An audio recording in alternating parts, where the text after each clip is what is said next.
pernah ke Palestina. Itu banyak ulama Mesir yang mengharamkan orang datang ke Yerusalem, ke Masjid Aqsa.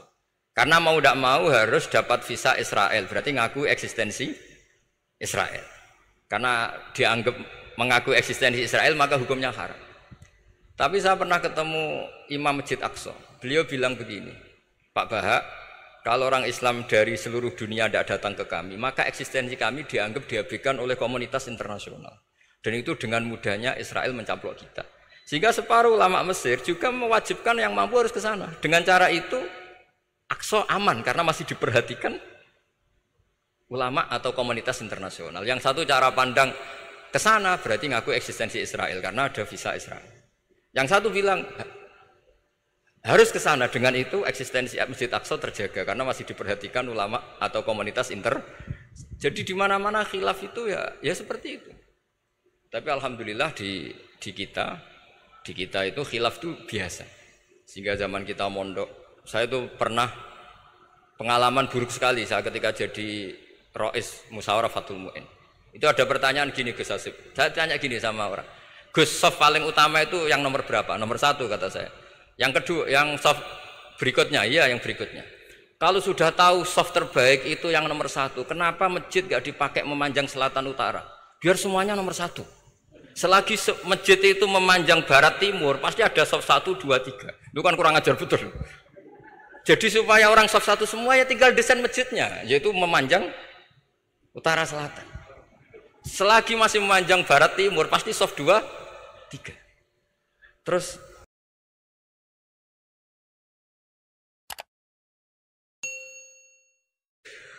para pemirsa, Anda saat ini masih terus bersama Haul ke-49 Kiai Haji Abdul Wahab Hasbullah, inisiator, pendiri, dan penggerak NU, pencipta lagu Ya Allah Nasional secara virtual.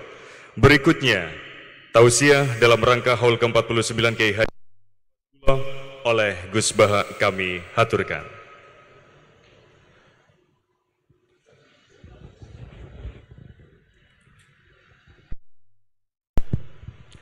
Assalamualaikum warahmatullahi wabarakatuh. Bismillahirrahmanirrahim. Allahumma ya Allah ihdinas siratal mustaqim siratal ladzina an'amta 'alaihim ghairil maghdubi 'alaihim waladdallin amin. Allahumma shalli wa sallim ala habibika Mustafa Muhammad wa ala alihi wa sahbihi wa barik wa sallim amma ba'du. Yang sangat saya hormati Mustasyar PBNU sekaligus Wakil Presiden Profesor Dr. Ma'ruf Amin, yang saya hormati Rois Am PBNU, Rois Am NU Kiai Haji Miftahul Akhyar, Ketua Tanfid PBNU yang juga masih pernah mbah sama saya, Kiai Haji Said Akil, yang saya tadi senang sekali marahnya, senang sekali girohnya, karena itu memang khas keluarga kami. Jadi kalau nggak kesampean marah itu bagus. Jadi di antara sifatnya para nabi itu wayakhdhufulillah, kalau agama nggak dapat apa tadi jatah ya, nggak tahu saya maknanya itu, jadi kan wayakhdhufulillah wa yardoliridho. Semua yang saya hormati, ini ada Ibu Menteri Ibu Ida Fauzia, ada Gubernur Jatim Ibu Khofifah, yang sangat saya hormati keluarga besar Mbah Wahab Hasbullah. Di sini secara berurutan ada Nyai Mutmainnah, ada Nyai Mahfuzah, ada Nyai Hizbiyah, ada Nyai Mujidah. Yang sangat saya hormati Kiai Haji Hasib, Kiai Haji Rogib, semua yang saya hormati para santri, para alumni. Alhamdulillah tadi acaranya banyak sekali, jadi saya nanti ngaji insya Allah 15 menit. Karena menurut saya solusi bangsa ini itu mudah sekali kalau mau niru Mbah Wahab. Saya kemarin ditilihi Gus Hasib,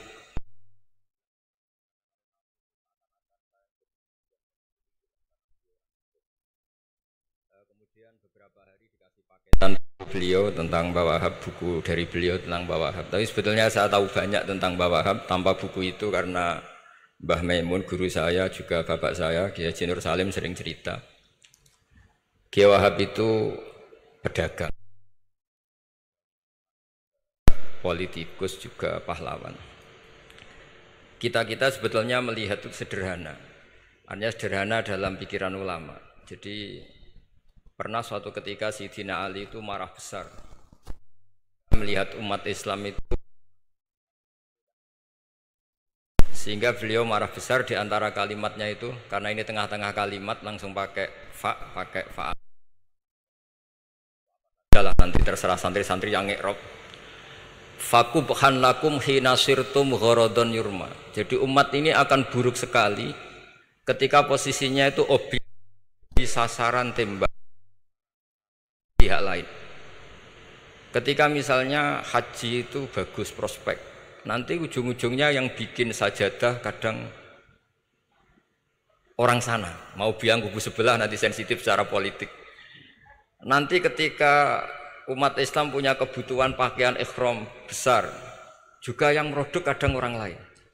Begitu seterusnya, sehingga setiap kebutuhan kita pun yang merodok itu orang lain. Sehingga Mbah Wahab berpikiran sampai impor mori, pas itu kain putih.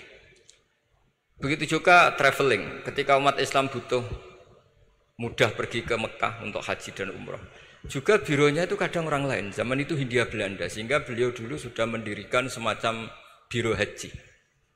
Itu semua adalah madhab, di antara madhab Sayyidina Ali ketika beliau mengatakan fakubhan lakum hina sirtum gharadun yurma. Buruk sekali kamu di mana-mana ini jadi objek. Misalnya kira-kira ginilah, kalau hallnya Mbah Wahab itu ada 10.000 santri dan semuanya karena keluarga kiai itu dermawan, sama Bu Mujidah dikasih makan semua. Nanti cateringnya yang menyediakan orang lain, kita tidak punya kecakapan produksi itu atau melayani itu. Sehingga perdagangan Mbah Wahab dalam tradisi keulamaan itu dimaknani sebagai supaya kita ini jadi aktor, baik di perdagangan, di politik, maupun dalam solusi urusan-urusan publik. Misalnya sekarang ada problem apalah, sebetulnya solusinya gampang sekali. Ketika kita minus atau ketika kita tidak berkecukupan, mulai dulu ulama itu solusinya gampang. Pernah suatu Abdul Qasim Al-Junaidi atau siapa sajalah, ini karena polanya sama, menyuruh muridnya, saya tolong belikan ikan. Cara sekarang mungkin dikasih uang 50.000, terus dikasih tahu sama muridnya, Pak Yai uangnya tidak cukup karena harga ikannya 70.000. Terus kata gurunya, beri lebih murah lagi. Uang 50 aja tidak cukup, kok cari yang lebih murah. Kata beliau, arkhisuhu bitarki. Ya bikin murah karena kamu tidak berkeinginan. Jadi nggak usah belikan katanya. Ini penting sekali karena dulu ada solusi, masyhur itu makalahnya Imam Syafi'i itu.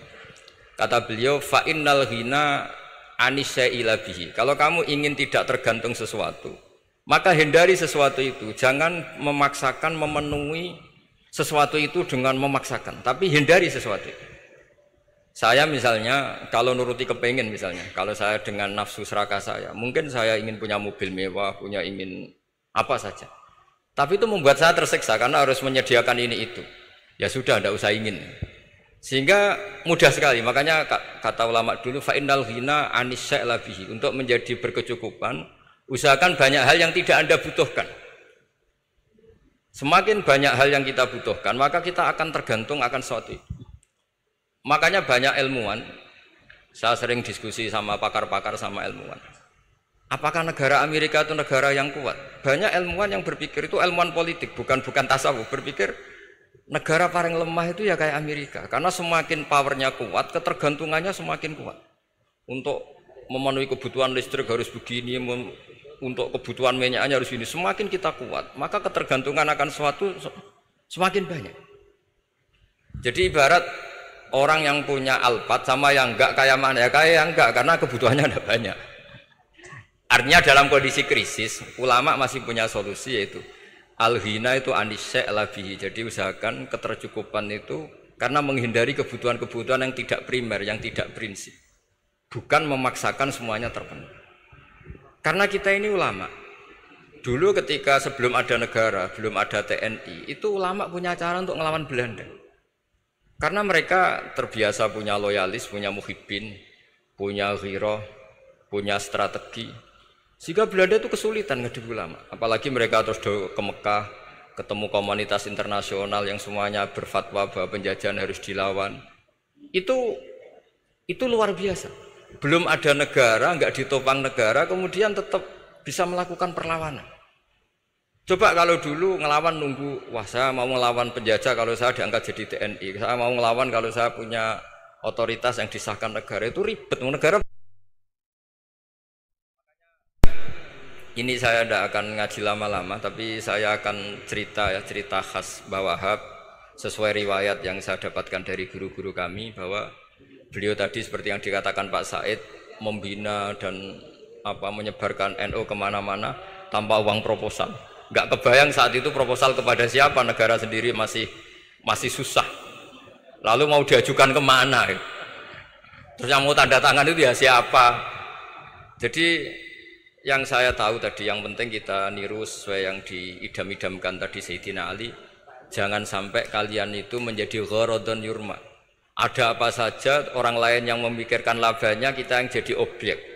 Sehingga zaman itu kita terima kasih semua sama Mbah Hashim, sama Mbah Wahab, karena ini zuriyatam ba'duha min ba'd. Kita tahu Mbah Wahab putra Mbah Hasbullah, punya ibu Nyai Fatimah, terus sampai Mbah Abdus Salam ya. Kemudian Mbah Hashim punya ibu Halimah, punya lagi siapa setelah Halimah itu Lainah ya. Nah, terus Mbah Abdus Salam, jadi ini zuriyatam ba'duha min ba'd. Kalau dalam tulisan itu sampai Mbah Abdul Jabbar bin Ahmad bin Mbah Sambu. Memang Mbah Sambu punya beberapa saudara, diantaranya ada yang namanya Mbah Yusuf, itu yang melahirkan keluarganya Mbah Ahmad Siddiq Jember, Mbah Siddiq Jember. Ada yang Abdul Halim yang melahirkan keluarga Lasem, termasuk saya itu lewat jalur Mbah Abdul Halim. Jadi zuriyatam ba'duha min ba'd. Dulu semua orang zaman Rasulullah SAW itu dilatih jadi aktor, jadi subjek. Sehingga orang yang miskin pun ketika perang Tabuk, perang Dzatil Usrah, itu semua menyumbang. Ada yang menyumbang emas yang enggak terkira, yaitu Sayyidina Utsman. Ada yang cerita, ya Rasulullah saat tadi malam buruh dan punya beras hanya 2 kilo, yang 1 kilo saya sumbangkan jenengan, yang 1 kilo saya pakai untuk keluarga kami. Sekarang logikanya sederhana, kalau orang miskin 3.000, pas itu anggap saja pasukannya misalnya 3.000. 3.000 nyumbang beras 1 kilo, itu artinya terdapat 3.000 kilo beras. Artinya apa? Orang Islam yang miskin membiayai dirinya sendiri untuk makan, dan mereka adalah aktor heroik. Tapi kalau misalnya ini orang-orang miskin ini tidak mau urun rembuk, kemudian menjadi beban negara, maka yang harusnya dipakai senjata, dipakai beli sembako. Dulu zaman Nabi meskipun orang itu miskin, itu semuanya bersifat heroik. Sehingga perang Dzatil Usrah itu perang paling dikenang Al-Quran. Nah, efek dari ingin memberi adalah tidak tamak. Makanya kalau dalam kitab tasawuf itu orang kikir itu gak dikritik, yang dikritik orang tamak. Karena orang menvonis orang lain kikir itu pasti karena berkeinginan mendapat. Kalau tidak berkeinginan mendapat, maka orang lain tidak akan kamu vonis sebagai kikir. Andai kan kita semua ingin memberi sumbangan kepada Indonesia, maka kita tidak akan menvonis pemerintahan kita tidak becus ngurmat kita. Meskipun pemerintah tentu berkewajiban ngurmat orang-orang miskin itu tentu. Tapi andai kan semua orang miskin berpikir ingin menyumbang pemerintah, maka tidak akan menyalahkan pemerintah ketika faktanya nanti suatu saat atau kapan saja, semoga ini tidak terjadi, itu tidak mampu menyumbang. Karena masyarakat kepikirannya memberi, bukan mendapat. Ini solusi-solusi yang diajarkan Rasulullah SAW yang disebut al-yadul ulya khairum minal yadis sufla. Jadi bahwa posisi memberi jauh lebih baik ketimbang posisi menerima. Sehingga ketika Allah mensifati orang baik itu siapa? Allah mensifatinya sederhana. Wa mimma razaqnahum yunfikun. Orang yang kepinginannya itu yang memberi. Itu dulu zaman Nabi pas perang Khandaq, pas perang Tabuk, pas beberapa perang, itu orang yang paling miskin pun turun. Sampai orang-orang munafik mencibir, innallaha ta'ala la ghaniyun an shadaqati hadza. Allah tidak butuh sedekah hanya 1 kilo. Tapi coba efeknya dari sedekah 1 kilo itu tadi, misalnya orang miskin yang perang 3.000, itu semuanya memakan uangnya sendiri setidaknya enggak jadi beban negara. Terus mentalnya itu patriotik. Dari mental patriotik itu ketemu Belanda kayak apa, mereka bisa makan apa saja. Mulai ares gedang, mulai apa saja, yang penting halal. Karena mentalnya dari awal heroik. Tapi andai kan mereka mentalnya tomak, mungkin sudah mati. Karena, wah nunggu negara ngasih makan, proposal dulu, sedang mati. Tapi orang dulu enggak, karena heroik, inginnya memberi sehingga bisa mendapatkan solusinya sendiri. Ini solusi yang saya tawarkan sebetulnya ini Mudawwan, artinya Mudawwan itu ada di beberapa kitab, lihat di beberapa tafsir istilah perang Dzatil Usrah, perang Tabuk atau perang apa saja itu memang zaman itu susah sekali.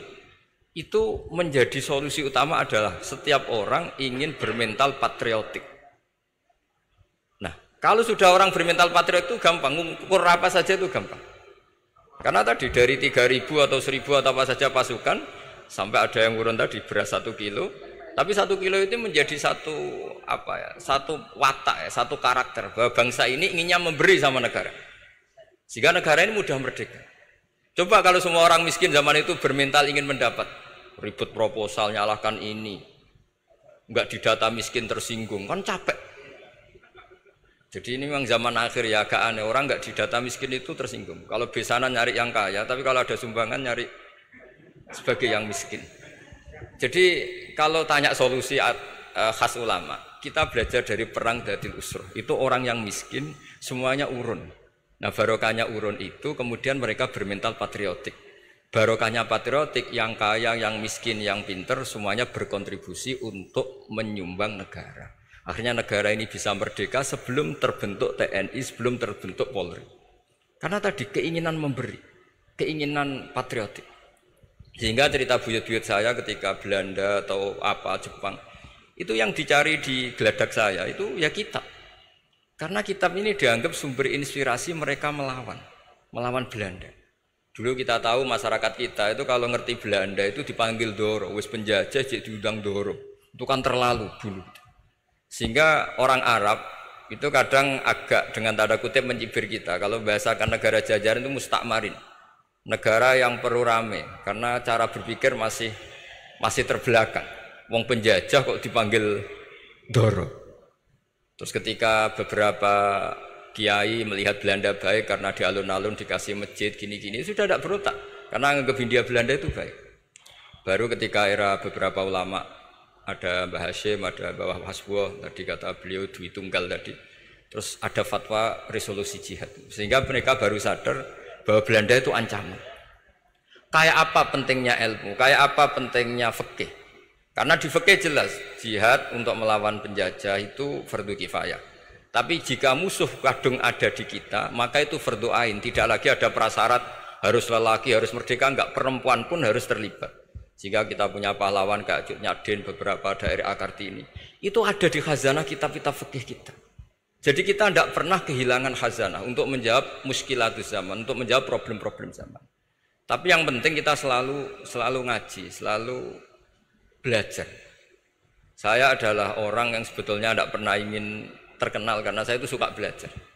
Cuma saya bikin pengecualian, mau diundang kalau pernah sepuh. Ternyata yang pernah sepuh itu banyak. Ini agak musibah bagi saya karena harusnya kiai itu ya dihormati, tapi gara-gara kalah sepuh digawe kongkonan. Saya ini kemana-mana digawe kongkonan. Jadi gayanya nasihati, tapi aslinya diperintah. Jadi tidak ada kerennya sama sekali. Saya di mana-mana posisinya al-makmur, diperintah. Tapi saya senang karena ilmu itu butuh konsensus. Andai kan saya tidak pernah ngaji di depan Mbah Mun, di depan bapak, di depan guru-guru, maka mungkin saya tidak pede atas bacaan yang saya baca. Karena saya tidak tahu ini benar apa tidak. Jika masyhur dalam guyonan santri, ada orang tidak baca-baca kitab, cari kamus sampai mati tidak ketemu. Karena dia bacanya lam tardiman. Wah, itu cari di kamus sampai mati tidak akan ketemu. Bareng tanya gurunya, ini apa Pak Yai? Oh, itu lam tarodaman juga. Lam tarodaman itu karena marjeknya mar'ah, orang ningali sapa mar'ah daman ing getih. Dia bacanya jadi satu lam tardiman. Dicari di kamus ya sampai mati tidak akan ketemu. Makanya di guyonan-guyonan pesantren itu banyak katanya ada cerita orang mati karena satu titik. Jadi gurunya baca habbatun sauda dawaun min kulli da. Jadi dia kitabnya kelebihan apa? Titik. Jadi kelebihan titik dia bacanya itu hayatun sauda dawaun min kulli da. Nyari ular hitam, kobra, dipatuk mati. Padahal sesuai resep kitabnya, karena kitabnya dia kelebihan titik hayatun sauda, artinya maknanya ular hitam. Sementara tagnya mestinya habbatun sauda. Jadi kenaifan-kenaifan begini itu harus kita dandani, karena yang bisa, kata Pak Said tadi, yang bisa itu kita. Cari kebenaran dari mana? Kita itu ya pokoknya ulama lah. Nggak harus NU, nggak harus Muhammadiyah, pokoknya ulama. Yang wasatiyah. Itu nanti terus gimana? Yang wasatiyah itu kayak apa? Tapi jelas ulama. Karena dulu zaman, kalau kita fair secara sejarah dulu ya, Mbah Wahab ya dekat Mas Mansur, dulu Mbah Hashim ngaji sama Mbah Ahmad Dahlan sama-sama di Mbah Soleh Darat, ketika di Mekah ya sama-sama ngaji di Syekh Khotim Minangkabau. Jadi kalau era beliau itu ya memang dulu perbedaan itu nggak ada masalah. Karena perbedaan itu bawaan visi ya. Saya belajar usul fikih di antara yang diceritakan di buku-buku Mbah Wahab. Beliau itu ahli usul fikih. Sementara Ki Bisri itu suka fikih mateng. Sehingga memang ada perbedaan antara fikih mateng dan usul fikih. Saya beri satu contoh. Ini guyonan tapi nanti di usul fikih nanti kelihatan. Di usul fikih itu ada ilmu namanya tangkihul manat. Ketika Nabi sama-sama menyebut sesuatu, sebetulnya ada benang merah di situ, tidak sama persis. Misalnya begini, Ja'a a'rabiyun ila Rasulillah sallallahu alaihi wasallam. Faqala ya Rasulullah ahlaktu. Wa ma ahlakaka qal waqatu imraati fi nahari Ramadan. Ya Rasulullah, saya ini orang yang rusak karena saya berhubungan intim dengan istri saya di ketika Ramadan.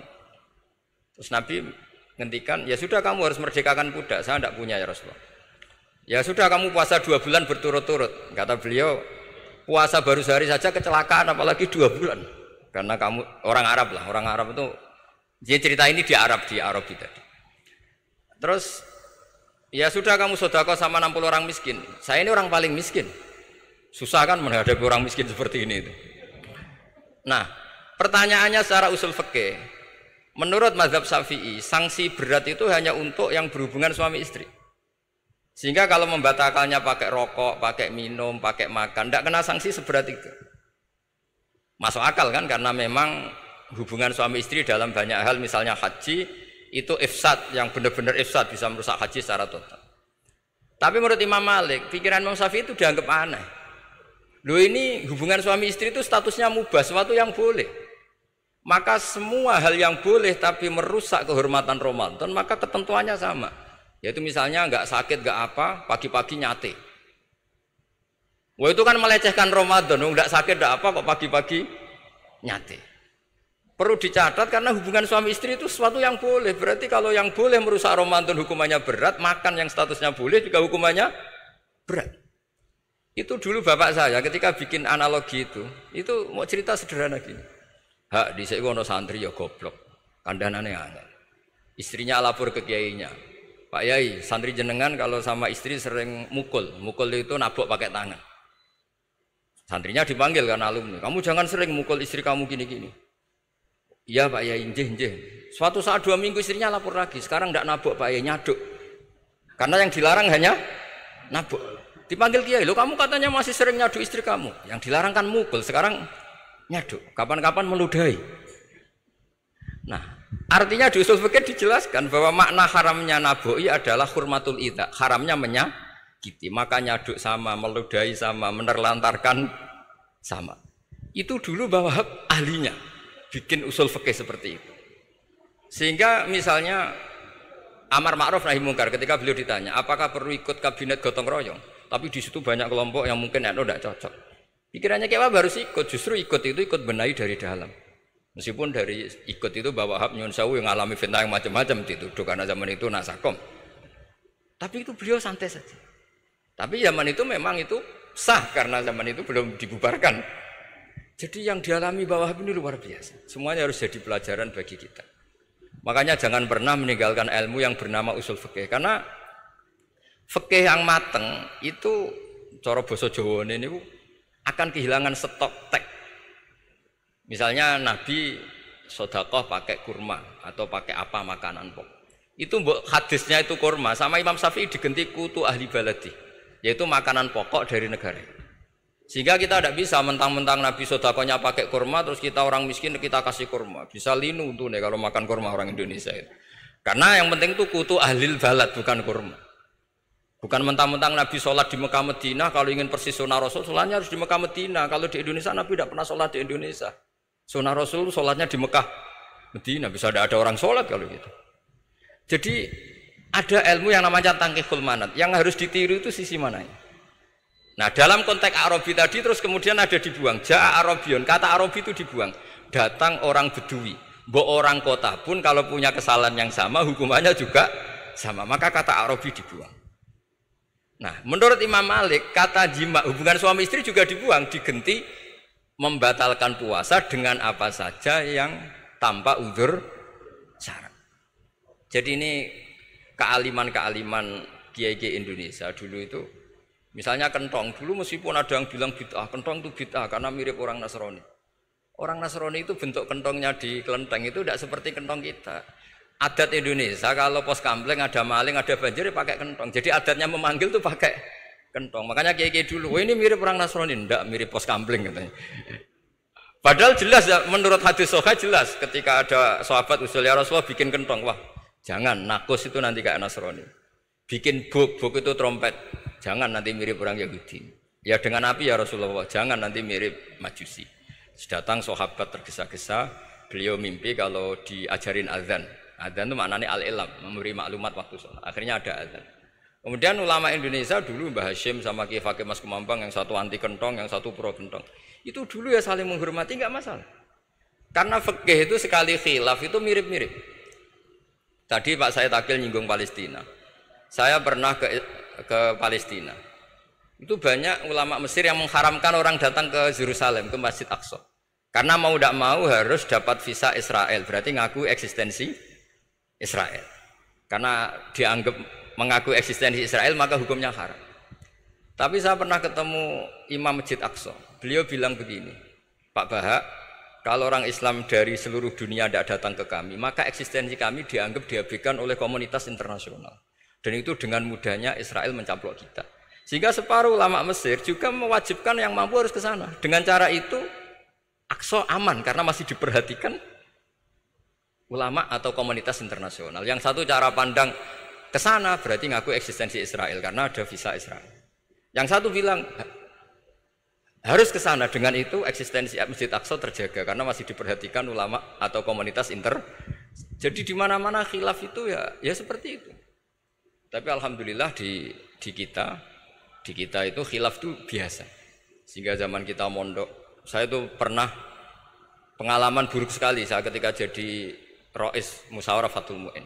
Itu ada pertanyaan gini Gus Hasib. Saya tanya gini sama orang, Gus, soft paling utama itu yang nomor berapa? Nomor 1 kata saya. Yang kedua, yang soft berikutnya, iya yang berikutnya. Kalau sudah tahu soft terbaik itu yang nomor 1, kenapa masjid gak dipakai memanjang selatan utara? Biar semuanya nomor 1. Selagi masjid itu memanjang barat timur, pasti ada soft 1, 2, 3. Itu kan kurang ajar betul. Jadi supaya orang soft 1 semua ya tinggal desain masjidnya, yaitu memanjang utara selatan. Selagi masih memanjang barat timur, pasti soft 2, 3.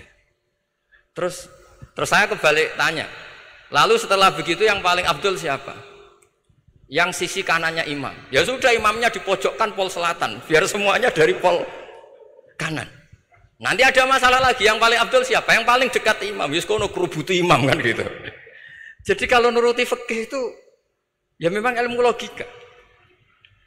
Sehingga banyak orang jadi wali itu dari hasil ijtihadnya. Ada orang jadi wali karena sering sholat di shaf awal. Tapi ada wali pesaingnya justru jadi wali karena kalau sholat di belakang. Tapi tetap wali. Suatu saat dua wali ini ketemu. Loh, kamu kok wali padahal kalau sholat paling belakang. Saya tuh malu sama Allah. Kok kayak sok suci ya kok ngarep gitu. Jadi wali karena adab, bukan karena malas loh ya. Saya itu gak pede, saya saja kok sholat di depan. Maksudnya kok kepedean itu. Tapi tentu secara syariat tetap baik yang di depan. Ini saya bukan bela yang, kenapa saya cerita bela yang belakang, karena yang bela jarang gitu, makanya saya. Dan kebetulan saya kalau sholat ya sering di soft belakang.